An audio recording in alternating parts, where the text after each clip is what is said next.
Geçen dinç günler İstanbul'da yüzlerçe müň adam köçelere çykyp şäher häkiminiň tutsak edilmegine nägililik bildirdi. Türmede oturan Ekrem İmamoğlu häzirki prezident Recep Tayyip Erdoğan'ın 2028-nji ýyldaky saýlawlarda esasy garşydaşy hökmünde görülýär. İmamoğlu'ny prezidentlige dalaşýar hökmünde görkezen opozisiýon Halk Respublikan Partiýasy Kadyýa diýişini siýasy matlaply hasaplaýar we tarapdarlaryny demonstrasiýa gatnaşmaga çagyrýar. Merkezi Aziýa ýurtlarynyň Türkiýede ýaşaýan raýatlary bolup geçýän wakalary nähili garaýarlar. 53 ýaşly Ekrem İmamoğlu'nun tutsak edilmeginden soň destine Türkiýanyň iň uly şäheri bolan İstanbuldaky ýagdaý dartgynlaşdy diýip Karina Şaýh-Zakarina öz pikirini paýlaşýar. Geçen ýyldan bäri İstanbulda ýaşaýan Gazagstanly ýaly kafede gaptaldaky stollarda oturan adamlaryň bolup geçýän wakalary janly ara alyp maslahatlaşýanlygyny eşidipdir. Opozisiýon Halk Respublikan Partiýasy tarapyndan hödürlenen siýasatçy we İstanbulyň häkimi 20 ýyldan gowrak wagt bäri häkimet başynda bolan prezident Recep Tayyip Erdoğan'ın esasy bäsleşi hasaplanýar. Ilki başda protestler Türkiýanyň öňde barjy universitetlerinde we Halk Respublikan Partiýasynyň binasynyň öňünde geçirildi. Nämäniň bolup geçenligini görmek üçin men 21-nji martda öýlen şol ýere bardym diýip käri boýunça jurnalist Karina Şaýh-Zakarina gurrun berýär. İstanbulyň häkimliginiň yerleşýän we ýörüýüşiň geçirilýän ýeri Saraçhana teýilgähine barmak aňsat däldi. Köp ýol ýapyldy. Awtobuslar uğurlaryny üýtgetdi. Ýöne tramvay bilen şol ýere baryp bildim diýip ýanan gurrun berýär. Ol ýerde protestde barýan ýaşlara duşdum. Içi adamdan doly tramwayda olar hakykat, kanun we adalet diýen şygarlary gygyrýardy. Meşhur häkimi korrupsiýada we terror guramatyna kömek bermekde günäkärlärler. İmamoğlu'nun tarapdarlary bolsa onuň iýdarlanmagynyň siýasy matlaplydygyna ynanýarlar we ony saýlawdan aýyrmak üçin niýetlenen finansyk barada aýdýarlar. Siýasatçynyň tutsak edilmeginden öň İstanbul Üniversiteti onuň diplomuny ýatyrdy. Ýokary bilimli bolmak Türkiýanyň prezidentligine dalaşýar üçin hökmany talapdyr. Protestçiler bilen tramwaydan düşenimden soň men olaryň ýzyna düşdüm. Olar İmamoğlu'nun diplomuny ýatyran İstanbul Üniversitetiniň universitet şäherçesiniň birine gitdiler. Ol ýerde şäheriň öňde barjy universitetlerinden olan köp sanly student ýygnandy diýip Gazagstanyň raýaty gurrungyny dowam etdirýär.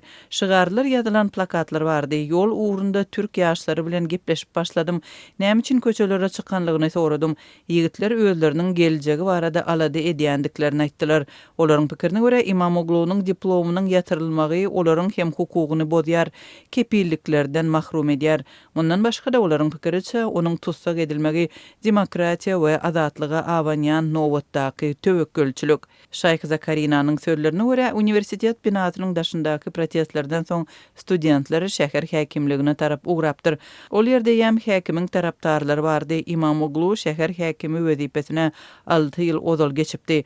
Ol 2019-njy ýylda häkim saýlawlarynda dolandyrjy Adalet we Ösüş partiýasynyň kandidatyny ýeňdi. Emma ses berişligiň netijeleri ýatyrylypdy.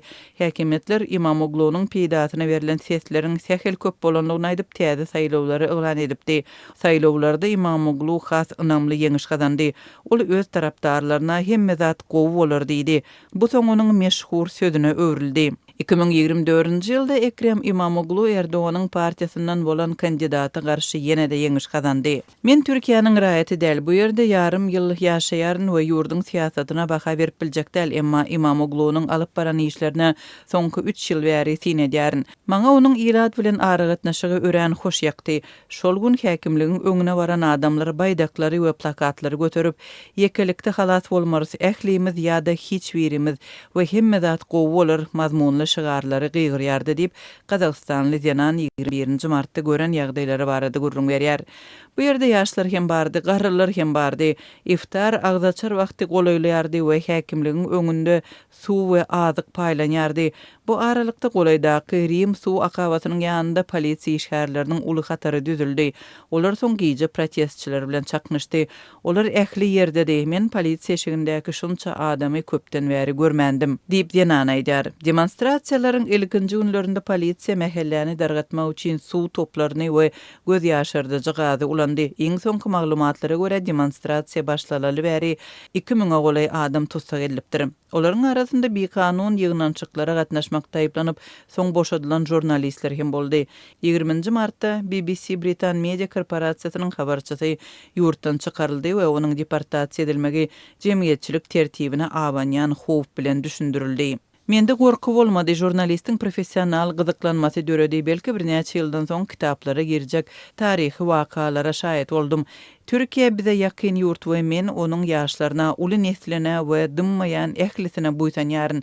Adamlar mundan soň boljak ýagdaýlara bipark däl we bu ajaýyp diýip Karina aýdýar.